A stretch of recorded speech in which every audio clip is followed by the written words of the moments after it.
시리를 창가에 앉아 무엇을 기다렸던가. 바람이 실어온 것은 살기인가 향기인가. 흐르는 강물은 묻지 않고 흘러내리고 지는 해는 답하지 않고 산 뒤에 숨어드네. 도포 소매 속에 손을 감추어 치리를 앉았건만 죽음의 냄새 먼저 와 내 곁에 앉아 웃는구나. 찾는 것이 사람인지 죽음인지 나도 모르는 채 저무는 황혼 속에 그 웃음만 남아있네. 낙하진. 섬서와 호북의 경계가 만나는 철관령 기슭에 현수강이 북쪽 절벽 아래를 유유히 휘감아 흘러내리는 그 산간 포구 마을의 이름이었다. 동서양쪽으로는 천길 석회암 절벽이 병풍처럼 가로막고 남으로는 철관령의 음울한 능선이 하늘의 반을 잠식하며 북구로는 현수강의 탁한 물빛이 쉼없이 흘러내려가는 실로 네 방향이 모두 단절된 땅이었다. 철관령 남쪽 비탈을 넘어서면 이내 오지의 토착 부족들이 뒤섞여 사는 미지의 땅으로 접어드는 까닭에 예로부터 이 마을을 넘어가는 길손이 없지는 않았으되 마을 자체에 발을 들이는 외지인은 손에 꼽을 만큼 드물었다. 이따금 강을 거슬러 오르는 소금장수 몇몇이 이 마을에서 밤을 맡기고 떠나갈 뿐 나머지 시간 동안 낙하진의 거민들은 철저히 세상 밖의 삶을 영위하였다. 그러던 늦가을이었다. 물안개가 현수강 수면을 떠돌며 마을 골목 구석구석까지 축축하게 기어드는 계절. 마을 사람들이 막바지 벼수확을 서두르며 처마 기왓장을 손질하기 시작할 무렵 낙하진에는 부지불식간에 낯선 자들이 스며들기 시작하였다. 언제부터 왔는지조차 알 수 없었다. 하룻밤새 생겨난 것도 같고 수일에 걸쳐 하나둘 흘러들어온 것도 같았으되 그들이 도착하는 광경을 실제로 목격한 사람은 단 한 명도 없었다. 그들은 친족을 찾지 않았다. 물건을 사고 팔지도 않았다. 낮에는 마을의 좁고 구불구불한 골목들 사이로 연기처럼 사라져 어디에 있는지조차 알 수 없었고 밤이 되면 호련 거리에 나타나 소리 없이 마을 안을 배회하였다. 이 유령들이 도대체 몇 명이라 되는지 무엇을 목적으로 이 외진 마을을 찾아왔는지 아는 이는 아무도 없었다. 다만 마을 사람들은 공연한 공포에 사로잡혀 해가 지기 무섭게 살인문을 걸어 잠그고 등불을 끈 채 숨죽이며 밤이 지나가기를 기다렸다. 유현은 그 낯선 자들 가운데서도 특이한 존재였다. 그는 행장다운 행장을 아무것도 지니고 있지 않았다. 묵회색 도포 한 벌이 그의 전부였고 도포의 소매는 기이하리만치 길어서 무릎 아래까지 늘어졌다. 덕분에 그의 손은 7일 동안 단 한 번도 세상의 모습을 드러낸 적이 없었다. 여느 낯선 자들과는 달리 유현은 밤의 거리를 배회하지 않았다. 그는 낙하진의 유일한 주막인 현수객잔 2층 남쪽 창가에 붙은 낡은 목탁을 자신의 자리로 정하고 날마다 냉차 한 잔을 앞에 두고 종일 창밖을 응시하였다. 냉차 한 잔 이외에 그는 주막에서 어떤 것도 시킨 적이 없었다. 그러나 그가 매번 탁자에 놓고 가는 심부름값은 기름진 안주를 산더미처럼 쌓아놓고 호기롭게 퍼마시는 손님들이 내놓는 것에 2배를 가뿐히 넘었다. 주막주인 우하가 그를 볼 때마다 주름진 얼굴 가득 화색이 돌며 굽실거리는 것은 따라서 지극히 자연스러운 이치였다. 마을에는 그에 관한 소문이 무성하였다. 어떤 이는 그가 사람을 기다린다 하였다. 어떤 이는 철관령 어딘가에 숨겨진 비전의 행방을 쫓고 있다 하였다. 또 어떤 이는 저 창가 자리에서 그가 실은 건너편 누각의 빈 방을 하염없이 바라보고 있는 것이라 하였다. 젊은 날 정을 나눴으되 지금은 이미 떠나간 여인이 한때 머물렀던 방을 그 방이 텅 비어있음을 뻔히 알면서도 날마다 바라보는 것이라고. 심부름꾼 아이가 이따금 호기심을 이기지 못하고 슬그머니 유현의 자리에서 창밖을 내다본 적이 있었다. 그러나 결과는 언제나 허탈함이었다. 창밖의 풍경은 실망스럽기 짝이 없었다. 좁은 청석판 길 너머로 낡고 고른 2층 누각들이 일렬로 늘어서 있었으되 거칠게 발린 흰 석회가 빗물에 씻기고 바람에 바래어 마치 불량한 분을 두껍게 바른 기녀의 얼굴처럼 칙칙하고 을씨년스러울 따름이었다. 검은 기와들이 처마를 따라 빽빽하게 내려눌려 있었고 기와장 끝마다 빗물이 흘러내린 자국이 거무스름한 줄기를 이루며 청석판 문지방까지 이어졌다. 어젯밤 폭우가 쏟아졌다.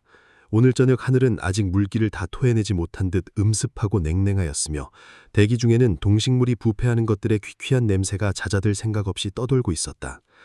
주막 안에는 산발적으로 자리를 잡은 몇몇 뜨내기 손님들이 술잔을 기울이며 탁성으로 떠들어댔고 그 소음이 낮은 천장을 타고 울려 퍼지는 가운데 아주 가느다란 흐느낌이 주막 한 구석에서 새어나왔다. 권주 소리와 주먹치는 소음에 묻혀 그 흐느낌은 거의 들리지 않았다. 어둠 속에서 길 잃은 고양이 한 마리가 소리 없이 울고 있다 해도 이보다 더하지는 않았으리라. 그러나 유현의 텅 비었던 두 눈에 매의 날카로움이 선광처럼 번져나왔다. 그의 시선이 주막 카운터에 박히듯 고정되었다. 주막 카운터였다. 낙하진에는 오동나무가 흔하였고 마을 목수들은 통 오동나무를 잘라 투박하기 짝이 없는 원목 주탁을 만들었었다. 유현이 바라보는 카운터도 그런 식으로 만들어진 것이었는데 수십 년 손때와 술찌꺼기가 스며들어 윗면의 3분의 2가 기름 먹은 흙빛으로 변해 있었다. 그 주탁 옆에 차딩칸 원목의 등을 기댄 채 바닥에 웅크린 것이 있었다. 12~13살쯤 되어 보이는 계집아이였다.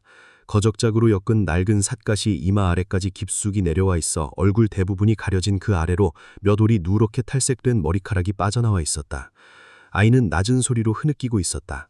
날씨가 유독 추운 것도 아닌 것만 성인 남자의 것이라 보이는 삼배 장삼을 온몸에 단단히 둘러 꽉 끌어안고 있었는데 그 품 안에 무언가를 감추고 있음이 불룩한 형태로 역력히 드러났다. 유현의 비색이 변했다.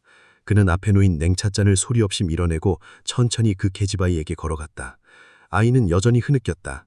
유현이 바로 윤앞에 있다는 것을 전혀 눈치채지 못한 것처럼 유현의 얼굴에 음침한 그림이 짙게 드리워졌다. 이름이 무엇이냐? 어디서 왔느냐? 계집아이가 고개를 약간 들었다가 다시 푹 숙였다. 품 안의 것을 더욱 꽉 끌어안으며 입술로 무언가를 중얼거렸으되 들을 수가 없었다. 유현이 차갑게 비웃었다. 손가락 하나로 아이의 품을 가리켰다. 그게 무엇이냐? 꺼내봐라. 계집아이가 몸 전체를 웅크려 더욱 작아지며 고개를 저었다. 거듭 저었다. 유현의 창백한 얼굴에 순간 흉측한 빛이 떠올랐다. 묵회색 장삼 소매가 획 당겨 올라가며 드러난 두 손이 아이의 목을 덥석 쥐었다. 그 손은 보는 이로 하여금 저도 모르게 눈살을 찌푸리게 하는 형상이었다. 피부는 밀랍처럼 누르스름하고 손가락마다 관절이 굳게 튀어나왔으며 오른손의 집게 손가락은 제1관절부터 잘려나가 그루터기처럼 마무리되어 있었다.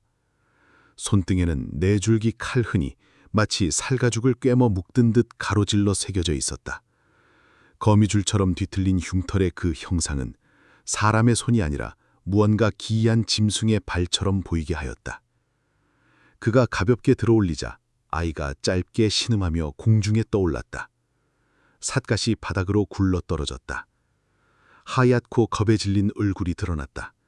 눈이 유달리 크고 윤곽이 단정하게 빼어났으되 피부가 흑빛에 가까운 잿빛, 사람이 죽음의 문턱에 이르렀을 때 드러나는 그 탁한 회색을 띠고 있었다.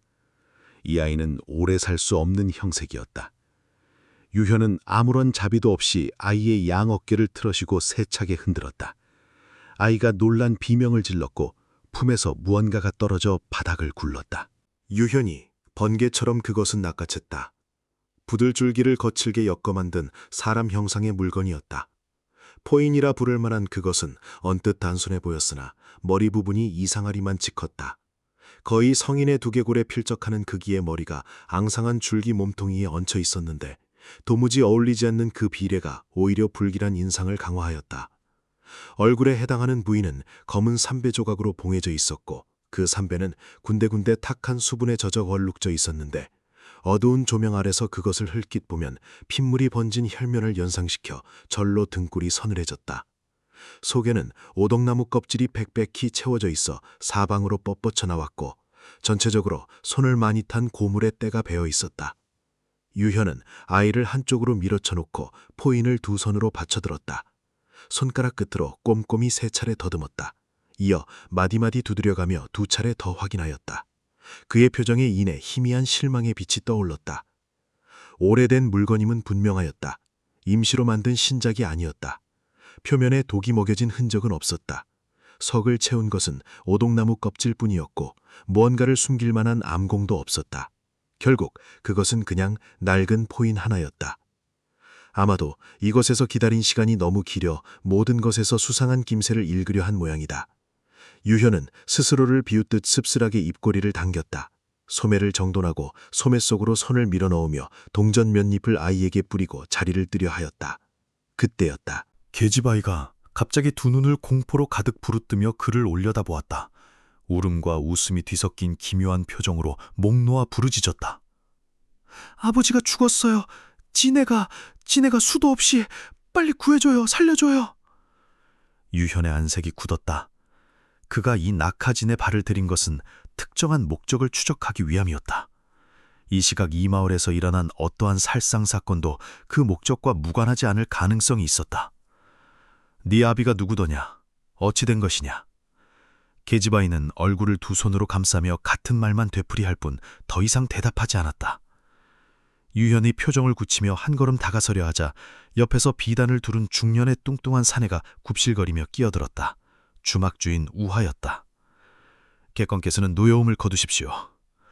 유현은 제 손으로 어떻게 해서도 아이에게서 더 이상 얻어낼 것이 없음을 알아채고 우하에게로 시선을 옮겼다. 이 아이는 어디서 온 것이냐? 우하가 납작하게 웃으며 사정을 풀어놓았다. 사흘 전 아비와 함께 낙하진으로 흘러들어왔다 하였다. 고향에 흉년이 들어 친척을 찾아왔으나 허탕을 쳤고 노자마자 떨어져 마을 서쪽 오동나무 숲속에서 노숙하였다. 그런데 폭우가 지나간 뒤 아비가 갑자기 죽어 아이 혼자 남겨진 것이라 하였다.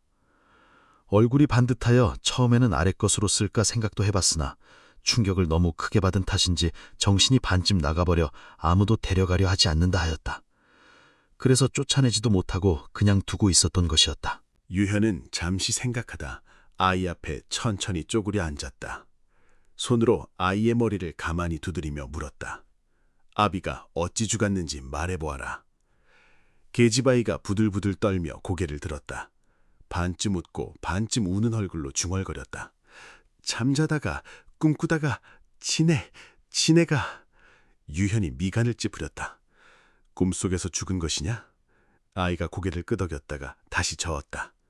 유현은 나지막히 탄식하며 품에서 은자 한 덩어리를 꺼냈다. 내가 너를 샀다. 가서 아비를 묻어주마. 안내해라. 계집아이가 믿기지 않는다는 듯 은자를 멍하니 바라보다가 이윽고 그것을 낚아채듯 움켜쥐었다. 포인을 끌어안고 비틀거리며 주막문 밖으로 뛰쳐나갔다. 산기슭이었다. 짙은 오동나무 숲이 산 깊은 곳을 향해 끝없이 펼쳐진 그 숲 가장자리에 어젯밤 폭우로 지진겨진 땅바닥이 축축하게 내려앉아 있었다. 숲길을 머금은 대지 위로는 이름 모를 균류들이 군데군데 피어 있었고 먹이를 찾아 나온 각종 기어다니는 것들이 낙엽 사이를 분주히 움직이고 있었다. 오동나무 숲 안쪽 고목 한 그루의 커다란 구멍 속에 무언가가 처박혀 있었다. 시신이었다. 반 이상이 구멍 안으로 밀려든 형태로 노출된 부위 전체를 수백 마리의 왕지네가 뒤덮고 있었다. 지네들은 시신의 귓구멍과 코와 눈의 빈 자리를 드나들며 제할리를 하였고 구부러진 독각마다 붉고 푸른 빛이 번들거렸다. 이미 눈알은 형체가 없었다. 지네들이 그것을 차지하기 위해 뒤엉키는 가운데 분비물이 흘러내려 나무 껍질을 타고 땅 위에 고이고 있었다. 시신의 피부에 성한치가 없었다. 유현조차 미간을 찌푸리지 않을 수 없었다. 계집아이는 그 처참한 광경 앞에서 순수하고 무구한 웃음을 얼굴에 피워내며 부패한 시신을 향해 달려들었다. 아버지! 유현이 재빨리 팔을 뻗어 아이를 낚아챘다. 미쳤느냐? 저것들이 너까지 먹어치운다. 그는 땅에서 나뭇가지 하나를 집어들고 시신 머리 쪽부터 발쪽까지 차례로 두드리며 살폈다. 시신은 훼손이 너무 심하였다. 가까스로 판별할 수 있었던 것은 죽기 전에 중년 남성이었다는 것. 지내독 이외에 외부 타격이나 지상 같은 직접적인 치서 원인이 없다는 것. 혈액은 이미 응고되어 중독에 의한 시반과 구분하기가 어렵다는 것이었다. 유현은 나뭇가지를 버렸다. 어쩌면 그저 떠돌이 난민이었을 것이다. 연이은 풍찬 노숙에 몸 안에 숨어있던 병이 기어나와 폭우 쏟아지는 밤에 홀로 쓰러진 것에 그 뒤에 오동나무 구멍에서 쏟아져 나온 지네떼가 몰려든 것뿐이라고 유현은 그렇게 생각하려 하였다. 놔줘요! 계집아이가 맹렬히 몸을 비틀며 시신 쪽으로 달려들었다. 그 가냘픈 몸 안에서 어디서 솟아나는지 모를 힘이 기이하게 뿜어져 나왔고 유현마저 잠시 얼굴을 찌푸렸다. 그는 아이를 붙든 채 품에서 납철관을 꺼냈다. 잠금 마개를 열어 청유 가루를 시신 주위와 오동나무 구멍 가장자리에 고루 쏟아 봉은 뒤 부싯돌을 켜 불을 붙였다. 칫! 폭음도 없이 조용하고 빠르게 허나 압도적인 기세로 불길이 솟구쳤다.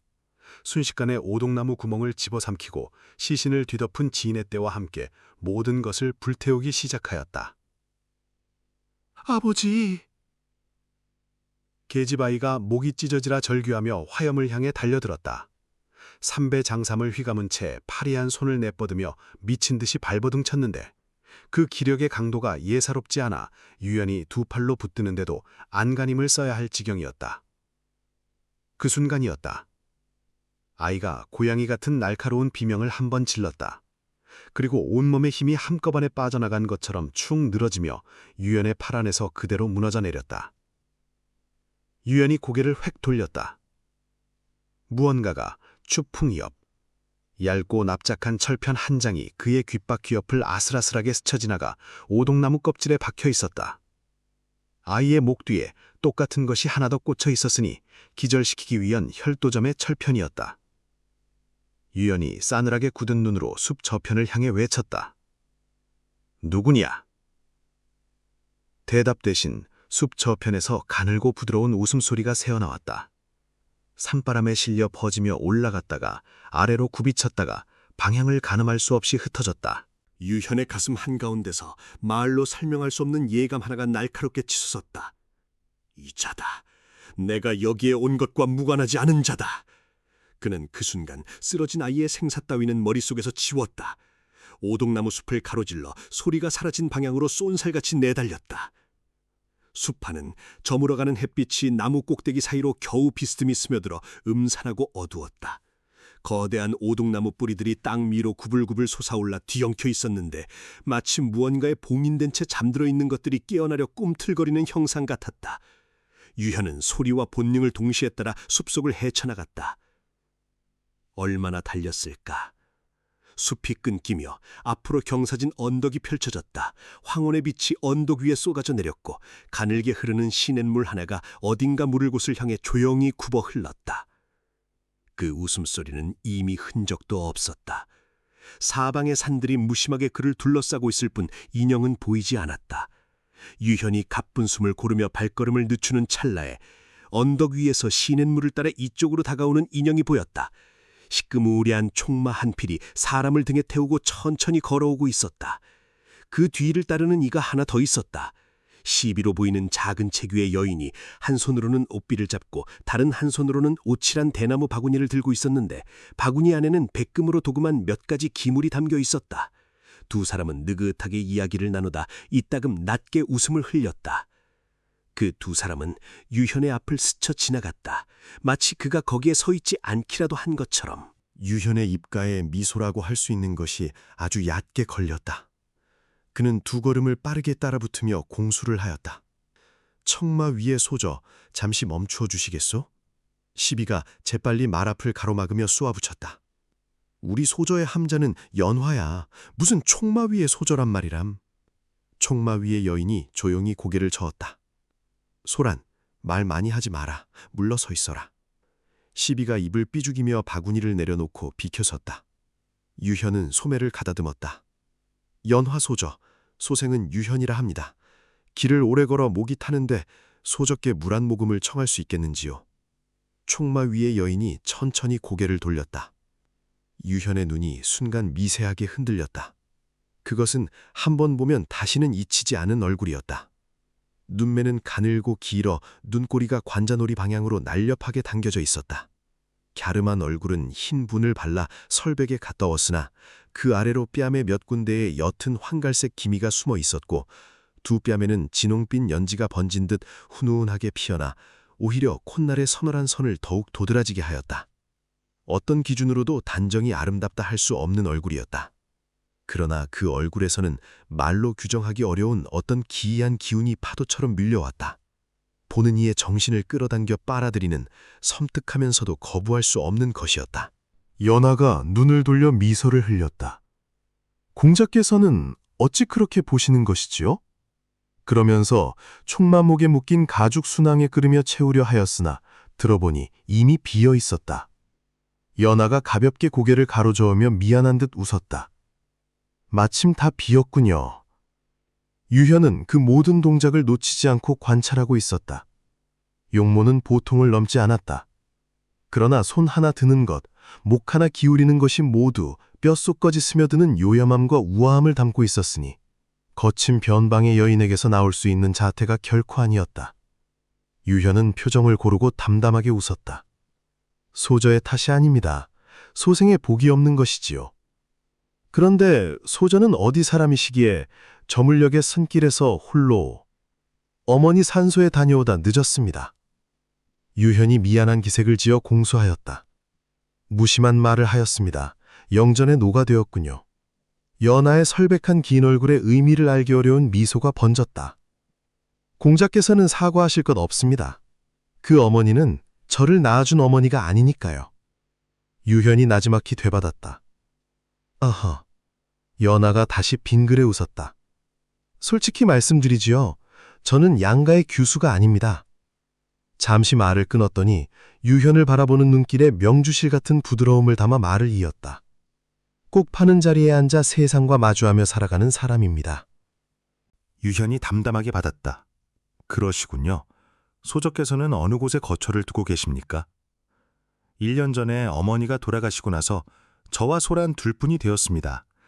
낙하진 안의 현수객잔 주인 우하의 배려로 객잔 맞은편 누각 한 칸을 빌려 지내고 있죠. 변변한 손님도 드물고 팍팍한 살림이지만 그 순간 유현의 입술 한쪽이 미미하게 움직였다. 객잔 맞은편 누각이라면 그가 7일 내내 창가에서 응시해온 그 누각이었다. 역시 짐작한 대로였다. 그는 목소리를 낮춰 조심스럽게 물었다. 오늘 밤 소생이 찾아가도 되겠습니까? 연하는 대답 대신 유현을 위에서 아래까지 천천히 훑어보았다. 그리고 부드럽게 몰았다.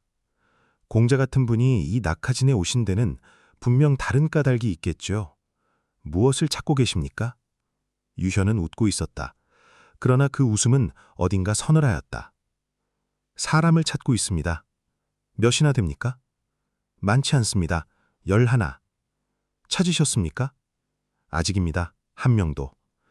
연하가 살짝 눈을 흘겼다. 그 사람들을 찾아서 어찌하실 것입니까?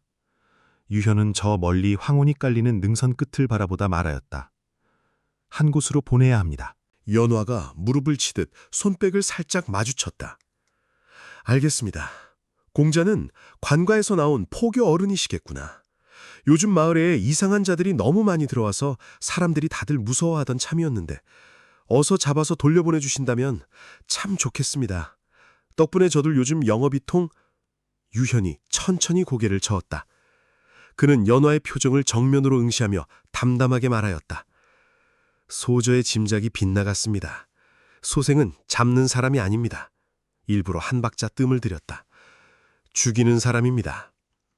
연화가 그 말을 들었는지 들은 척을 하지 않는 것인지 그녀는 태연하게 하늘을 올려다보더니 가볍게 채찍을 총마 옆구리에 살짝 댔다. 날이 저물었으니 가야겠군요. 소란. 그리고 고개를 살짝 돌려 유현을 한 번 더 보았다. 사람을 다 찾으시거든 그때 오세요. 대답을 기다리지 않았다. 저물어가는 빛 기운 속에 총마 발굽 소리가 멀어지며 두 사람의 뒷모습은 순식간에 황혼 속으로 사라졌다. 유현의 입술에서 웃음이 천천히 식어갔다. 7일이 헛되지 않았다. 두 사람의 형체가 황혼에 완전히 녹아 사라지는 그 찰나, 저 흰옷 가득 요사스러운 빛깔을 두른 여인이 총마를 멈추고 설백한 얼굴을 돌려 그를 향해 한 번 웃었다. 그 웃음이 바람처럼 날아와 유현의 가슴속 어딘가에 박혔다. 그는 그제야 깨달았다. 아, 이것이 죽음의 냄새였던가. 기이하기 짝이 없었다. 그러면서도 묘하게 사람의 혼을 뒤흔들었다. 유현이 현수객잔으로 돌아온 것은 한밤중이었다. 사위가 죽은 듯 고요하였다. 그는 자신의 방문을 소리 없이 열고 들어서서 창가에 놓인 낡은 목탁 앞에 앉았다. 탁자 위에는 오칠한 대나무통 하나가 놓여 있었다. 뚜껑을 들어 올리니 안에 7알쯤 채워진 냉차가 고여 있었고 그 위에 대나무를 쪼개 깎은 표주박이 띄워져 있었다. 죽통은 얼핏 단순해 보였으나 유현이 직접 낙하진의 가장 솜씨 좋은 장인을 불러 강가에 오죽으로 급조하게 한 것이었다. 오죽의 특유한 향이 냉차 속으로 스며들어야 비로소 냉천의 감미로움이 완전히 살아나는 까닭이었다. 유샤는 얼음장 같은 낯빛으로 표주박을 들어 입가에 댔으나 한동안 맛있지 않고 창밖 마당을 응시하였다. 삼경을 알리는 야경군의 모거 소리가 멀리서 둔탁하게 울려 퍼졌다. 그 순간이었다. 주막주인 우하의 방에서 청백색 인형 하나가 조용히 빠져나왔다.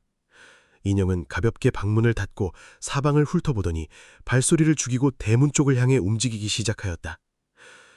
밤바람이 낮게 지나갔다.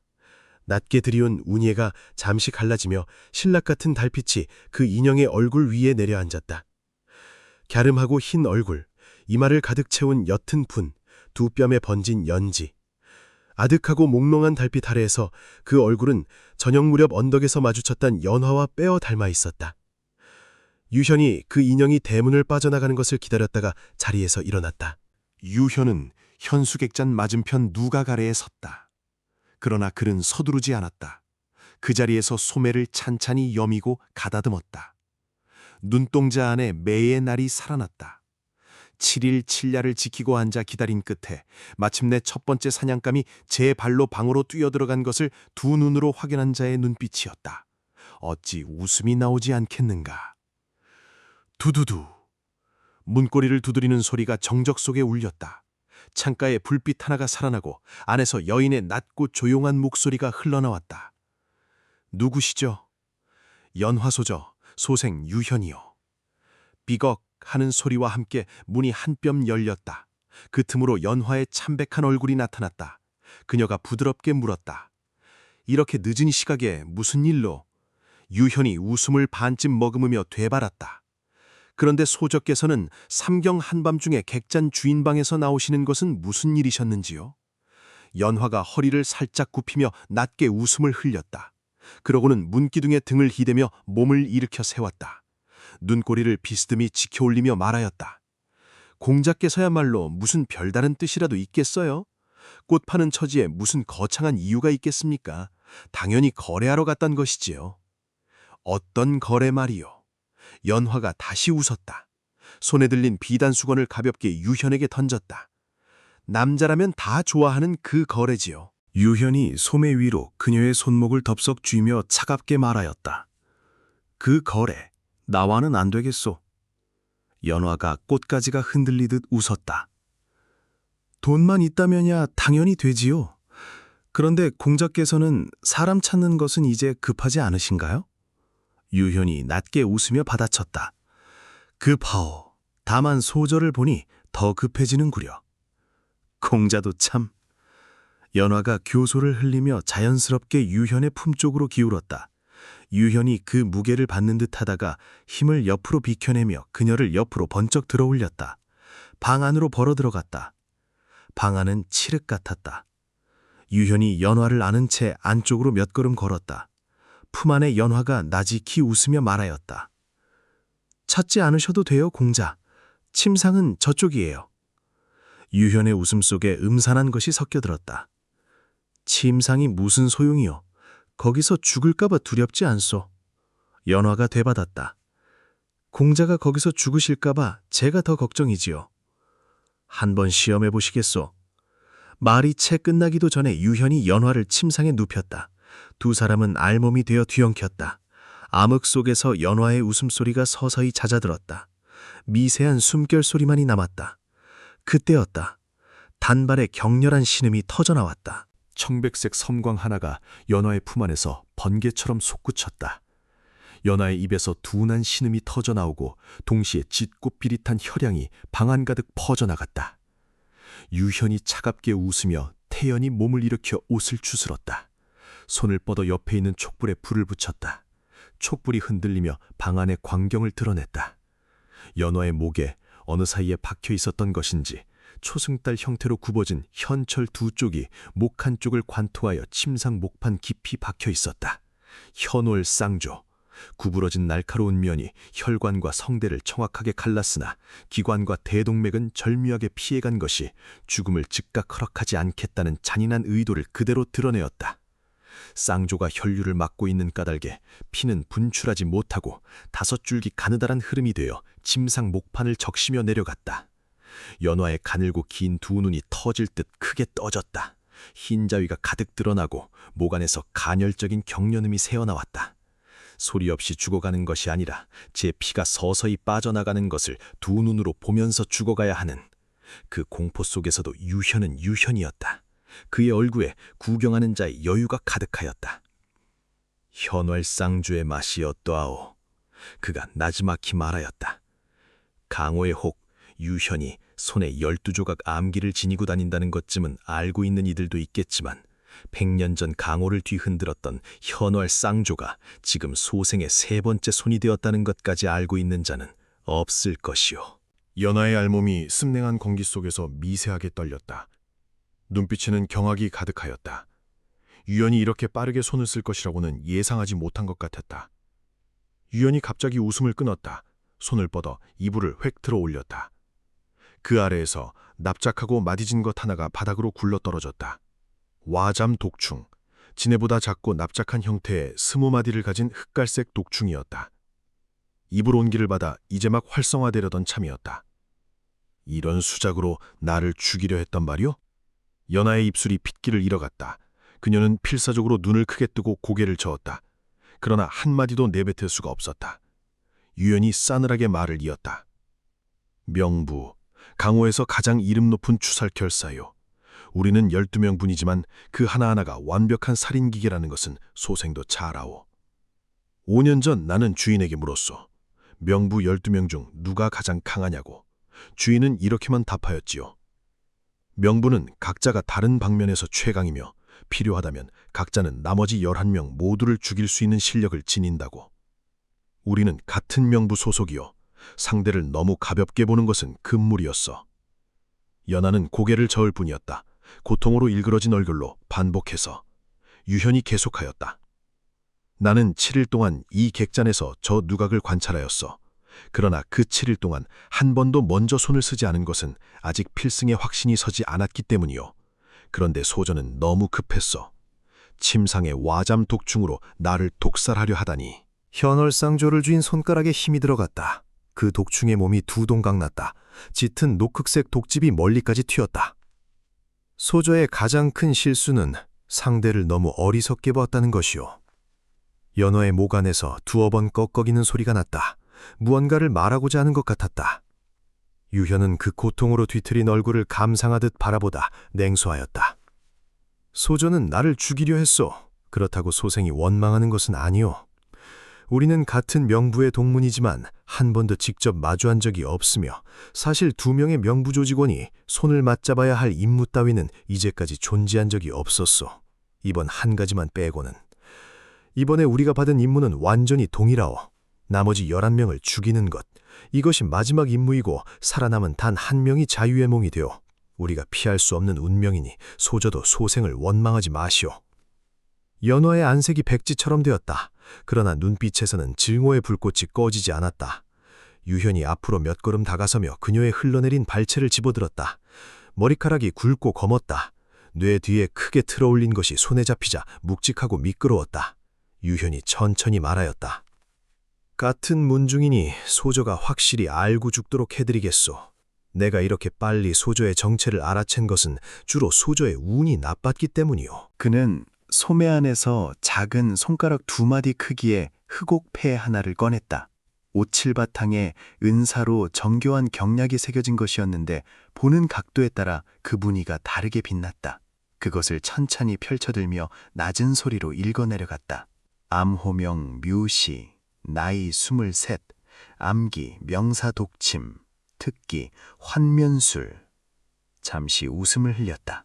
소저의 특기가 환면술이라는 것을 알고 있었으니 눈앞의 얼굴이 진짜가 아닐 가능성을 처음부터 열어두고 있었어. 그리고 소저는 용모는 감출 수 있었겠지만 몸에 밴 기운은 감추지 못했어. 그 기운의 이름은 살기요. 연화는 기진하여 고개를 젖혔을 뿐 여전히 고개를 저었다. 유현이 계속하였다. 그 계집아이도 소저가 보낸 것이요? 연화의 눈에 잠깐 다른 빛이 스쳤다가 사라졌다. 고개를 저었다. 완전 희는 아니라는 것이군요. 유현이 자답하듯 말하였다. 아이가 문 앞에 구걸하러 왔을 때 소저도 그 포인을 궁금해하여 한동안 살펴보았겠지요. 결국 별것이 아니라는 판단이 서자 그 아이를 나에게로 보낸 것이고 어차피 나도 그냥 지나치지 않을 것이라고 생각하면서 어떻소? 소생이 그 과정을 잘 짚었어? 연화의 입술이 희미하게 움직였다. 결국 아무 말도 나오지 않았다. 소조의 안목은 인정하오. 하지만 만약 내가 처음부터 현월상조를 쓰지 않고 보통 수법으로 상대하였다면 소조의 계략은 즉각 들통났을 것이오. 유현이 손가락 끝으로 흑옥패를 가볍게 두드리며 덧붙였다. 소조가 생각하기를 상대가 저를 진짜 표적으로 확신하였다면 반드시 단 한 수로 제압하려 들 것이라고 보았겠지요. 그렇기 때문에 어떤 수를 쓰더라도 현월상조가 나올 것이라 예측하고 그것을 봉쇄하는데 모든 것을 건 것이고. 연화가 눈을 감았다 떴다. 그것이 긍정인지 부정인지 알 수 없었다. 유현의 손이 연화의 머리카락 안쪽 깊숙이 파고들었다. 머리카락 뿌리 쪽 두피를 손가락 끝으로 더듬으며 그녀의 얼굴을 억지로 위로 향하게 하였다. 혈문이 어디에 새겨져 있는지 알고 있어. 피가 닿아야 나타나는 것이니 지금 이 방안의 조건이라면 충분하겠지. 소저의 발체는 어디에 있어? 연화가 빠져나가려 발버둥쳤으나 이미 기력이 다하고 있었다. 침상 모서리에 오칠한 나무 바구니가 뒤집어져 있었다. 백금으로 도금한 잔 몇 개가 흩어져 있었고 그 옆에 종이로 접어 만든 작은 목마 형상의 종이접기 형상들이 몇 개 쌓여 있었다. 유현이 무심하게 그것들을 한쪽으로 쓸어냈다. 청동 타후 하나를 집어들었다. 연화의 모가래에 가져다 대어 천천히 흘러내리는 피를 받기 시작하였다. 더 이상 내어주지 않아도 상관없어. 내가 직접 찾아내겠어. 소생도 지쳤고 이제 빨리 마무리를 짓고 싶구려. 그는 타올을 내려놓고 연화의 긴 머리카락을 잡아당겼다. 쌍조와 함께 박혀있던 연화의 몸이 침상 목판에서 뜯겨지듯 들어올려졌다. 핏기 없는 두 눈이 마치 금방이라도 튀어나올 것처럼 크게 벌어져 창백한 입술 역시 크게 열린 채 소리 없는 외침을 지르는 듯하였다. 죽은 몸에서 무언가 불가사의한 힘이 전해지는 것 같았다. 그 손안의 쌍조를 놓치지 않으려는 이미 생명을 잃어가는 육신의 마지막 집착처럼. 유현이 미간을 좁히며 힘을 주었다. 타오의 피가 찼다. 그가 고개를 살짝 기울이며 중얼거렸다. 당천기의 배항은 운영에게 물 한 그릇을 얻어마시려 하였다 하더군. 오늘 저녁 나도 소저에게 순항을 청하였으나 하필 비어 있었지. 이 타오 안에 담긴 것이야말로 소저의 심혈로 이루어진 귀한 것이니 이걸로 그 목마름을 달래는 것도 나름의 인연이라 할 수 있겠지. 그는 피 가득한 타오를 눈높이까지 들어올려 건배하는 신용을 하였다. 막 입을 향해 기울이려는 찰나였다. 그 순간 수십 개의 얼음처럼 차가운 유광이 소리도 없이 장막을 뚫고 폭우처럼 쏟아져 들어왔다. 방안이 좁아 피할 공간이 없었다. 독을 바른 것들이 분명한 것들이었다. 요염한 빛깔이 어두운 방 안에서 번뜩였다. 유현 앞에 든 타오마저 그것들 중 하나에 뚫려 피가 쏟아졌다. 유현이 타오를 내던지며 허리를 꺾어 뒤로 젖혔다. 온몸을 허리 한가운데서 접은 것처럼 삼체를 수평으로 기울이며 12발의 독침이 그의 가슴 위로 아슬아슬하게 스쳐 지나갔다. 명사독침 제1파였다. 아직 몸을 일으키기도 전에 이미 두 번째 물결이 밀려왔다. 24발이었다. 이번에는 각도가 달랐고 속도도 달랐다. 유현이 목소리를 높여 기압을 바라며 반쯤 몸을 일으킨 채 두 손 12손가락의 손톱을 풍차처럼 휘몰아쳤다. 진기가 청기로 뭉쳐 손끝을 따라 선풍처럼 퍼졌다. 허나 밀도와 속도의 극한을 다투는 독침들은 손끝에 닿는 순간 강철에 부딪힌 것처럼 힘없이 떨어져 내렸다. 23이. 그런데 그중 가장 가는 한 발이 유현의 오른손 새끼손가락 끝을 아주 미세하게 긋고 지나갔다. 유현은 주저하지 않았다. 거친 고함을 내지르며 오른손 새끼손가락을 왼손으로 틀어잡아 단숨에 비틀었다. 마디가 부러지는 소리와 함께 손가락이 뽑혀나갔다. 독이 퍼지기 전이었다. 그 순간 세 번째 물결이 쏟아졌다. 36발, 앞에 두 차례보다 2배가 많았고 2배 빠르다 느낄 새독이 방 전체를 메웠다.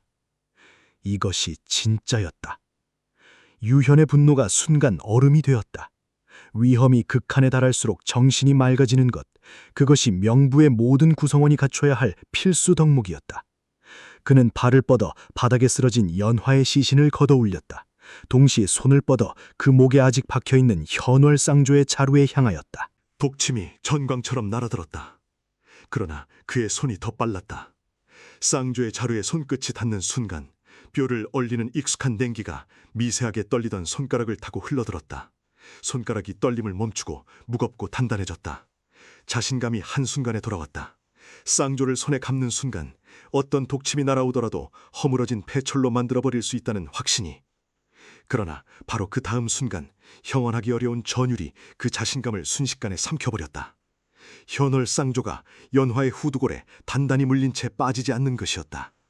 유현의 등줄기에 식은땀이 쏟아졌다. 힘을 주어 당겼다. 연화의 시신이 탐환처럼 튀어올라 그의 몸에 달라붙었다.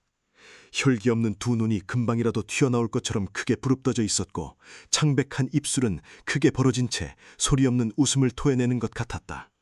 그리고 이미 죽어가는 육신에서 마귀 같은 힘이 배어나와 유현과 그 암기를 함께 붙들어 다투고 있었다. 유현의 가슴 한가운데가 서늘하게 내려앉았다. 손에 미세한 망설임이 스치는 그 찰나 36발의 독침이 몸속으로 파고들었다. 유현이 쉰 목소리로 외쳤다. 누구냐? 그의 목소리는 이미 사나운 공포로 갈라져 있었다. 장막 뒤에서 아담하고 날렵한 그림자 하나가 천천히 걸어나왔다. 촛불이 살짝 밝아졌다. 새 달처럼 굽은 눈썹과 가을 강물처럼 맑고 깊은 눈동자가 드러났다. 여인이었다. 그녀는 느긋하게 다가오며 손에 들고 있던 촛대를 탁자 위에 내려놓았다. 서두르는 기색이라고는 조금도 없었다. 의자 위의 먼지를 손등으로 가볍게 털어낸 뒤 치맛자락을 가지런히 추슬러 등받이에 기대어 앉았다. 그 모든 동작이 극도로 우아하고 여유로웠으며 그 여유 사이사이에 말로 표현하기 힘든 요염함이 자연스럽게 배어 있었다. 유현은 혈액이 따뜻하게 전신을 돌기 시작함을 느꼈다. 그러나 그의 심장은 반대로 얼어붙고 있었다. 명부가 보유한 독 중에서 가장 날카로운 것, 폭혈산. 체온을 따라 흡수되면 사지가 즉각 굳어지고 한식경이 지나면 독이 혈도를 따라 심장을 공격하여 약이 없다. 유현이 날카롭게 외쳤다. 당신은 누구냐? 여인이 담담하게 웃으며 말하였다. 설린이에요. 유현이 나지막히 되뇌었다. 설린? 그리고 이내 눈이 흔들렸다.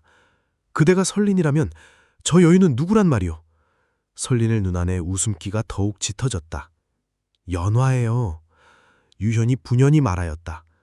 불가능하오. 명부의 암호명은 12지지에서 각기 다르게 채택한다. 내가 자시를 쓰고 있는 이상 명부 안에 다시 같은 이름이 있을 수는 없소. 설린이 손가락 하나를 입술 위에 가볍게 얹으며 목소리를 낮추도록 눈짓하였다. 맞아요. 그렇지만 그녀는 명부 소속이 아닌걸요? 유현이 구두말굴로 말하였다. 그렇다면 저 여인이 진짜 연하란 말이요? 낙하진의 약상녀? 은자 열량을 주고 바구니를 들고 내 뒤를 따라다니게 하였지요. 그게 전부예요. 유현은 그 순간 저녁의 기억들이 빠른 속도로 재배열되는 것을 느꼈다. 그가 천천히 말하였다. 그렇다면 그날 산길에서 총마 위에 앉아 나와 이야기를 나눈 것이 그대였고 바구니를 들고 걸어가던 시비가 진짜 연하였단 말이오? 설린이 빙그레 웃었다. 이해가 빠르시군요. 저는 그녀를 촌안악으로 꾸몄고 저는 그녀의 용모와 목소리를 빌려 공자와 마주쳤지요. 유현이 고개를 저었다. 그날 이미 나는 그대의 얼굴에서 뭔가 어긋남을 느꼈어. 다만 설마 신분까지 바꾸어 놓았으리라고는 생각지 못하였을 뿐이요. 설린이 여유롭게 고개를 끄덕였다. 환면술이라는 것이 세간에서 말하는 것처럼 그렇게 신묘한 것은 아니에요. 한 번도 만난 적 없는 낯선 사람을 흉내내는 것은 꽤 쉽지만 아는 사람을 속이는 것은 전혀 다른 문제지요. 그리고 자신을 더 아름답게 꾸미는 것은 어렵지만 시골 약장수 여인으로 꾸미는 것은 아주 간단해요. 딱 하나 아쉬운 것이 있다면 그녀보다 내 몸매가 훨씬 좋다는 것인데 그날 내가 넓은 겉옷을 걸치고 말 위에 앉아 있었기 때문에 공자께서는 눈치채지 못하셨겠지요. 유현의 전신의 혈액이 조금씩 식어가기 시작하였다. 오늘 밤은 왜 진짜 연화를 내보냈소? 설린이 가볍게 탄식하였다. 공자의 손가락은 세상의 모든 것을 꿰뚫어 볼 수 있지요. 자연히 제 얼굴 위의 비밀도 알아내겠지요. 그래서 오늘 밤 그 풍류의 빚은 연화가 대신 치르게 할 수밖에 없었던 거예요. 게다가 공자께서 말씀하신 것처럼 명부의 누구도 상대를 가볍게 볼 수 없으니 제가 장막 뒤에 있으면 훨씬 유리하니까요. 그녀가 유현을 바라보며 다시 웃었다. 단지 연화가 은자를 받고도 연기를 너무 평범하게 하던걸요. 미색에 눈이 멀었던 건지 스스로를 너무 믿었던 건지 공자께서도 별다른 차이를 못 느끼셨던 것 같으니 유현이 차갑게 콧방귀를 뀌었다. 그렇다면 이 모든 것이 처음부터 그대가 꾸민 것이란 말이오? 설린이 반긋 웃었다. 맞아요. 저는 겁이 많은 사람이라 손에 쥔 명패가 공자 것이 아닌 이상 섣불리 움직일 수가 없었지요. 공자께서 객잔 위에서 제 누각을 7일 동안 내려다보시는 동안 저도 누각 안에서 공자를 7일 동안 올려다봤어요. 공자께서 물을 아주 심하게 드신다는 것 외에는 아무것도 알아내지 못했지만요. 잠시 말을 끊었다가 이었다. 그나마 그 계집아이를 위협하실 때 소매가 거치면서 처음으로 공자의 손을 볼 수 있었어요.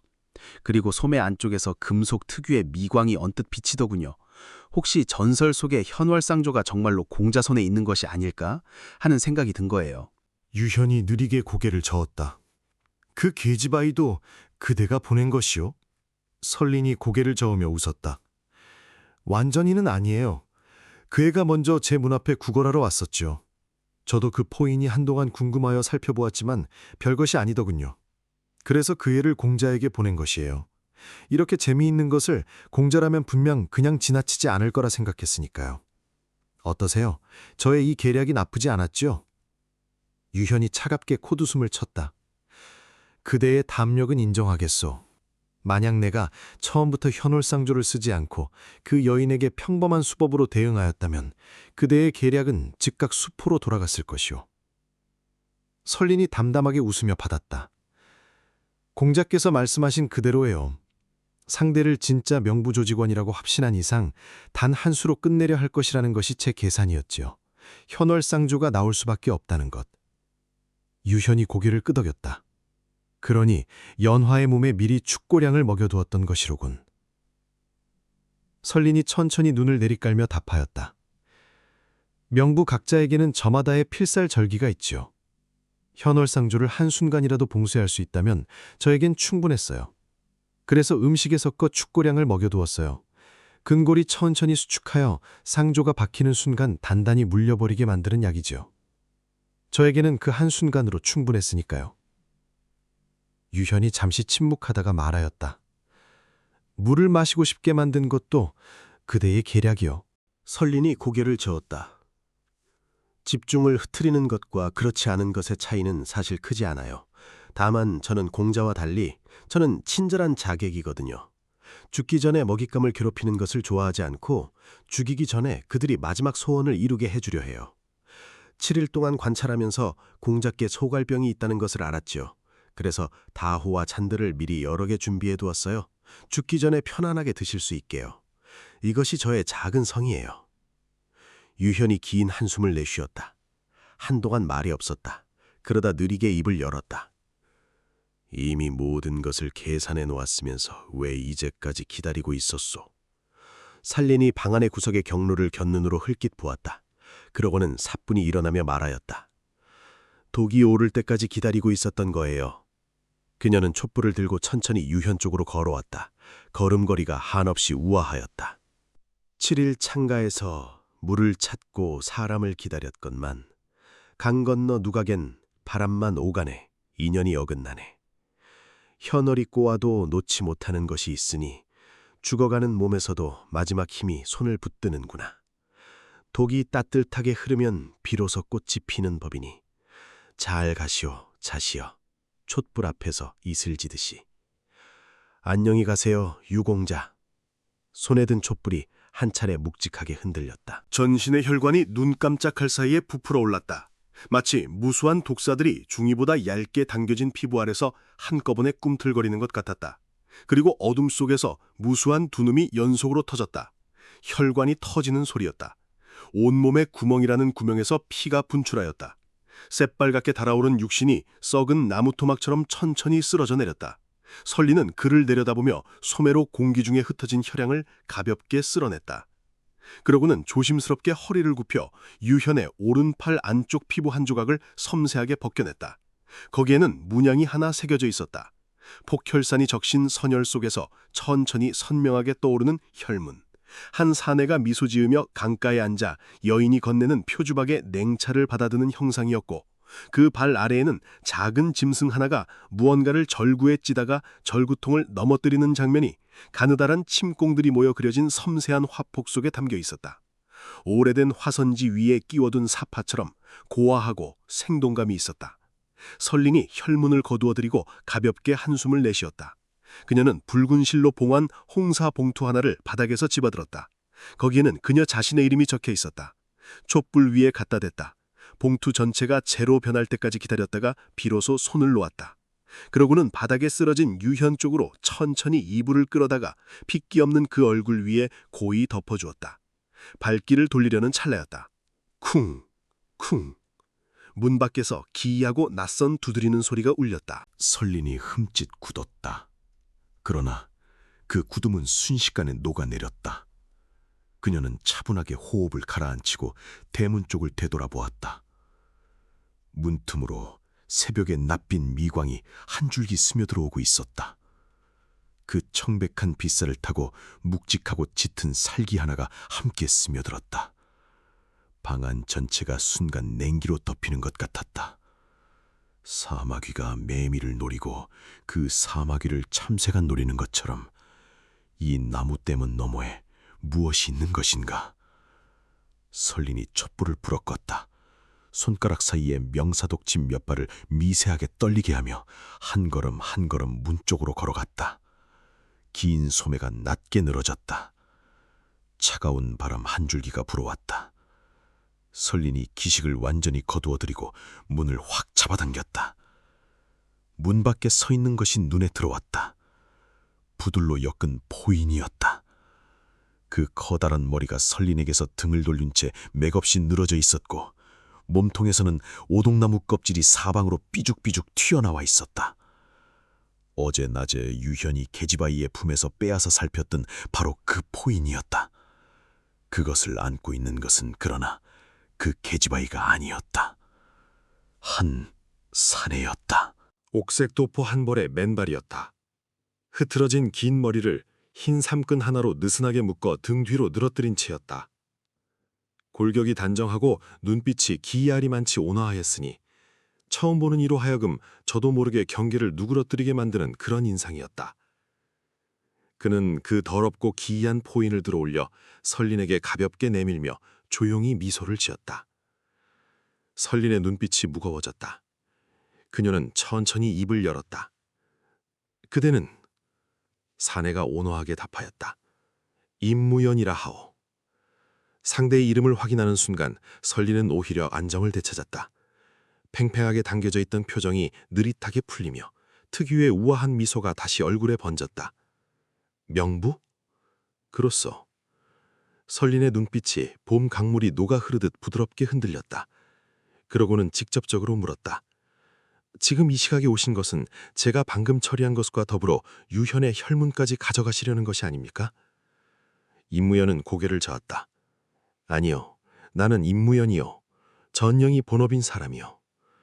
설린이 짤막하게 반문하였다. 전할 서찰이 어디에 있지요?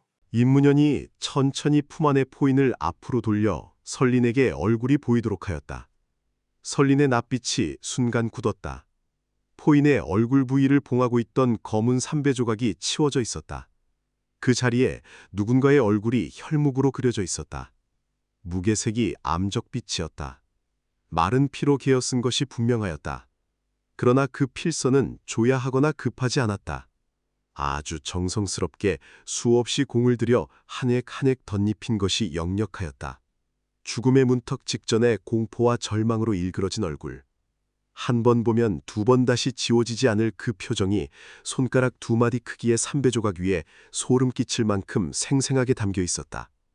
유현의 얼굴이었다. 설린이 조용히 물었다. 어디서 가져온 것이죠? 이문현이 고개를 저었다. 그럴 수는 없어.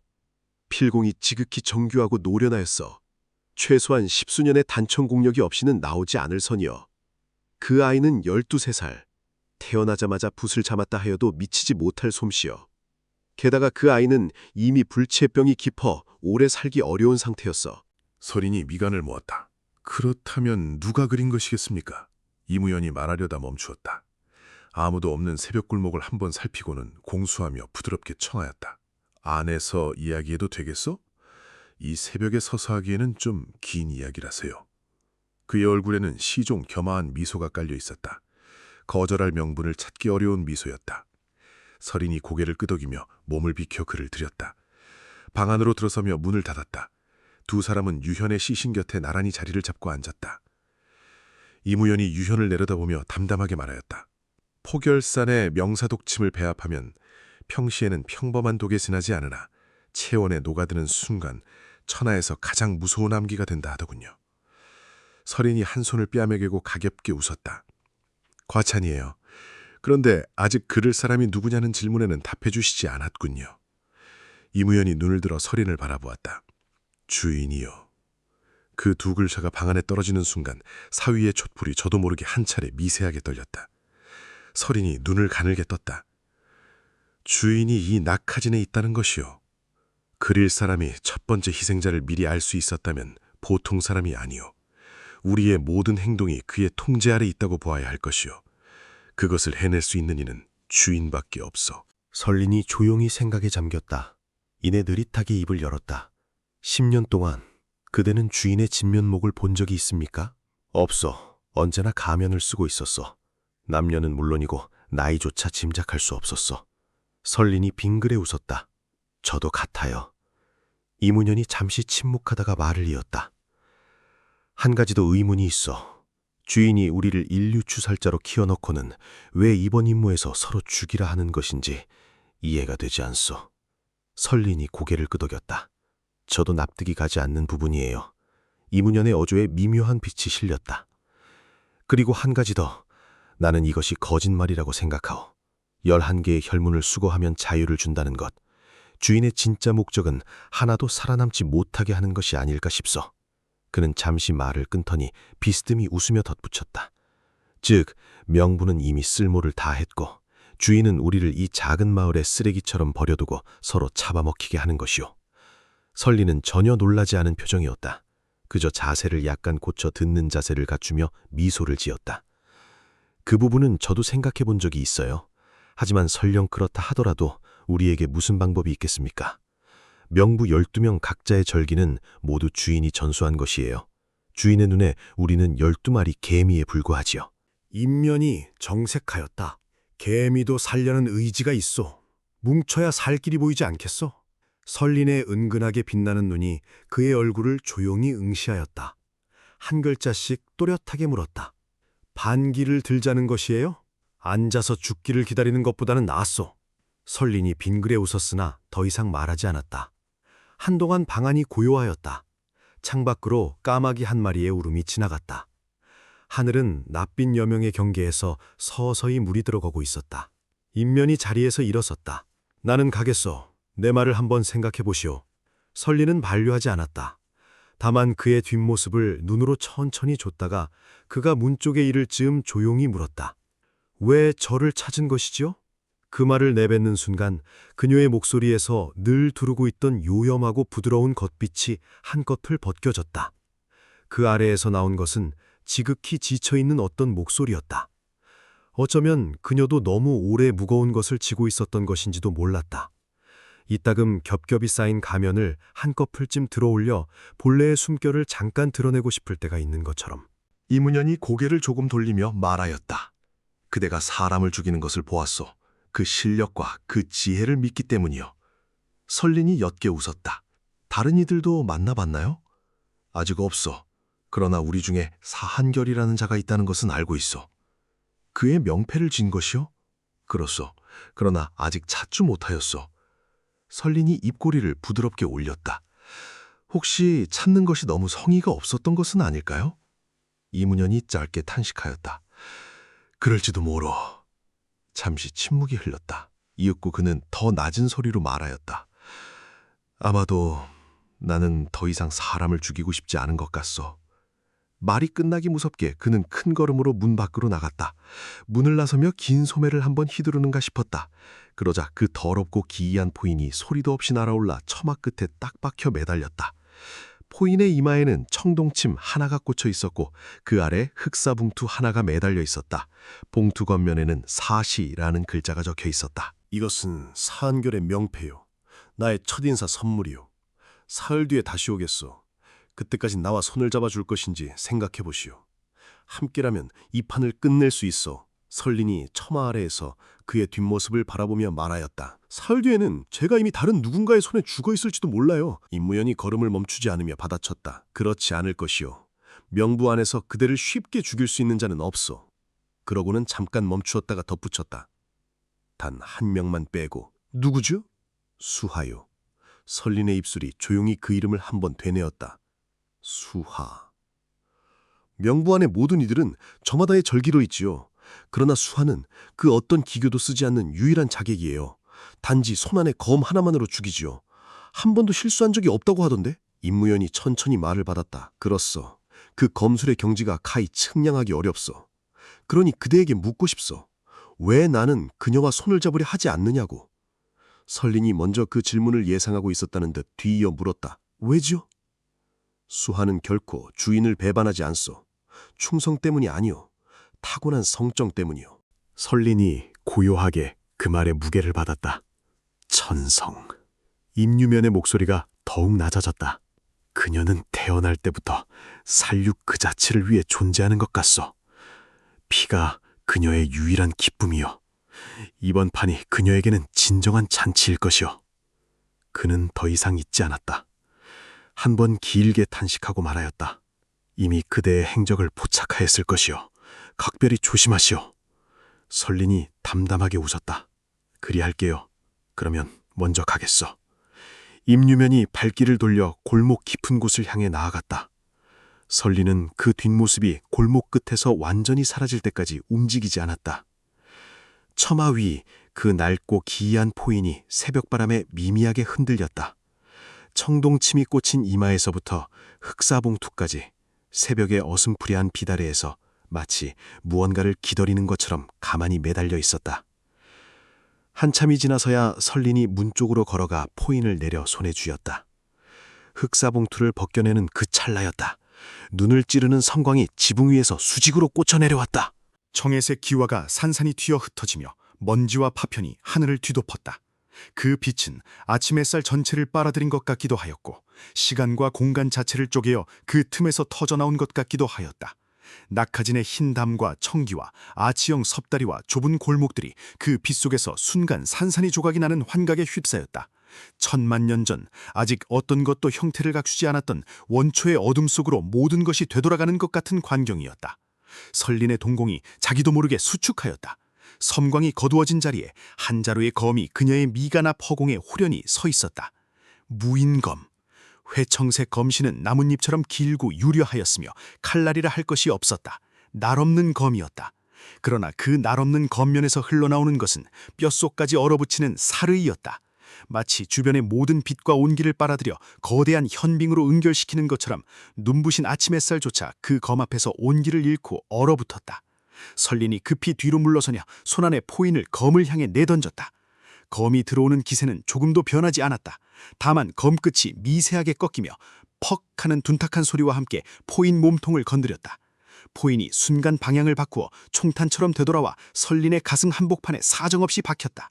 설린이 한 모금 선혈을 토해내며 끊어진 연처럼 뒤로 날아가 방 한가운데로 처박혔다. 낡은 목침상이 산산이 부서졌다. 눈앞이 어지러웠다. 설린은 이를 악물며 간신히 상체를 일으켜 문 쪽을 올려다보았다. 아침 햇살이 쏟아지는 가운데 한 여인이 무인검을 손에 쥔 채 서 있었다. 검은 머리카락이 등 뒤로 길게 세 가닥 따아져 내려와 있었다. 아무런 장시구도 없이 흰 마포 하나로만 느슨하게 묶여 있었다. 청흑색 무복은 바람 한 점 없이 정지해 있었다.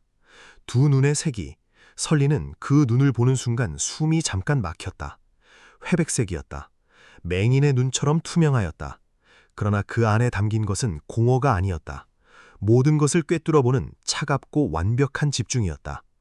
피부는 낯빛에 가깝게 창백하였으며 그 빛깔이 맑은 아침 햇살 아래에서 오히려 더욱 섬뜩하게 두드러졌다. 이마에는 먹으로 새긴 듯한 기이한 봉인 문자 한 줄이 가로로 그어져 있었다. 그것이 무슨 글자인지는 알 수 없었으나 보는 이의 시선이 그 위에서 자꾸만 미끄러졌다. 설린이 가슴을 부여잡으며 힘겹게 물었다. 수하? 여인이 아주 천천히 고개를 끄덕였다. 그러나 아무 말도 하지 않았다. 오랫동안 설린을 내려다보다가 입끝이 기이하게 당겨지며 미소라 할 수 없는 무언가가 얼굴에 스쳤다. 1. 그녀의 목소리는 금속이 도자기를 긁을 때 나는 소리처럼 낯설고 메말랐다. 손안에 무인검이 비스듬히 들려 올려지며 설린의 미간을 겨누었다. 설린이 눈을 크게 떴다. 2. 회백색 눈동자가 미묘하게 꿈틀거렸다. 마치 무언가를 기다리는 것 같았다. 설리는 그제야 그 뜻을 이해하였다. 셋을 세기 전에 먼저 손을 쓸 기회를 주겠다는 것이었다. 설린의 눈빛이 급격하게 변화하였다. 수십 가지 계산이 눈 깜짝할 사이에 스쳐 지나갔다. 그리고 마침내 이를 악물고 냉소하였다. 나는 그대와 싸우지 않겠어요. 이 피도 눈물도 없는 미친년아. 그대도 알고 있지 않습니까? 나를 죽이고 모두를 죽인다 하여도 끝에 가서 그대도 주인에게 죽는다는 것을. 수아가 설린을 바라보았다. 그 이마의 봉인 문자 아래에서 회발색 눈에 차츰 어떤 빛이 피어났다. 공포도 분노도 아니었다. 그것은 더없이 순수하고 더없이 맑은 거의 광기에 가까운 기쁨이었다. 설린이 그 웃음을 보는 순간 깨달았다. 이미 이 판의 진실을 꿰뚫어보고 있으면서도 그 결말조차 기꺼이 받아들이고 있다는 것을. 아니, 오히려 그 결말이 이자에게는 기쁨인 것이었다. 설린이 아직 망설이는 찰나였다. 수아의 입술이 벌어졌다. 3. 무인검에서 회청색 검기가 폭발하였다. 천지를 여는 듯한 위엄을 담은 노도처럼 가로질러 오는 것이 성난 이무기가 천생을 가르며 내달리는 형상이었다. 차갑고 횡포한 기운이 방안을 한 차례 휩쓸었다. 그 검기가 스치는 곳은 모두 가구가, 대들보가, 방안의 모든 것이 삽시간에 분말이 되어 흩어졌다. 쾅! 거대한 굉음과 함께 누각 전체가 검기 한 번에 쪼개어졌다. 기와와 벽돌이 폭우처럼 쏟아져 내리며 2층짜리 누각이 신음하듯 울부짖다가 그대로 무너져 내렸다. 사방이 먼지와 잔해로 뒤덮였다. 수하가 무너진 잔해 위에 홀로 서서 움직이지 않았다. 그녀의 앞에 남은 것은 두 동간난 목침상 하나뿐이었다. 침상 아래로 깊은 구멍이 뚫려 있었다. 설리는 이미 그 안에 없었다. 원래는 연화를 대비하여 미리 뚫어둔 바닥 암도였다. 그것이 지금 이 순간 설린 자신을 살린 것이었다. 닭 울음 대신 까마귀 떼가 요란하게 날아올랐다. 인근 이웃들이 굉음에 놀라 비명을 지르며 쏟아져 나왔다. 무너진 잔해 앞에 사람들이 하나둘 몰려들어 순식간에 물샐 틈 없는 인파를 이루었다. 관가에 달려가는 이들이 있었고 멀찍이 서서 손가락질하는 이들이 있었고 그러면서도 한 발자국도 가까이 다가오려 하지 않는 이들이 있었다. 수하는 그 인파 속에 서 있었다. 표정이 없었다. 그 회백색 눈이 미세하게 고개를 기울이며 공기 속에서 무언가를 더듬었다. 잔해 아래로 사라진 설린의 기척을 추적하는 것이었다. 투명한 눈동자가 천천히 인파를 훑으며 사방으로 이동하였다. 독사가 숲을 속에서 먹잇감의 온기를 쫓는 것과 똑같은 방식으로. 이윽고 수하가 멈추었다. 그리고 말없이 몸을 돌려 사람들이 열어주는 길로 천천히 걸어나갔다. 검에 날이 없어도 세상이 두 쪽 났으니 날보다 무서운 것은 나를 품은 마음이라. 죽이는 것이 기쁨이고 기쁨이 곧 도라면 그 도의 끝에 기다리는 것은 누구의 죽음이던가. 삶을 버린 칼은 칼이 아니요 귀신이니 비는 내리고 피는 흐르고 새벽이 또 밝아오네.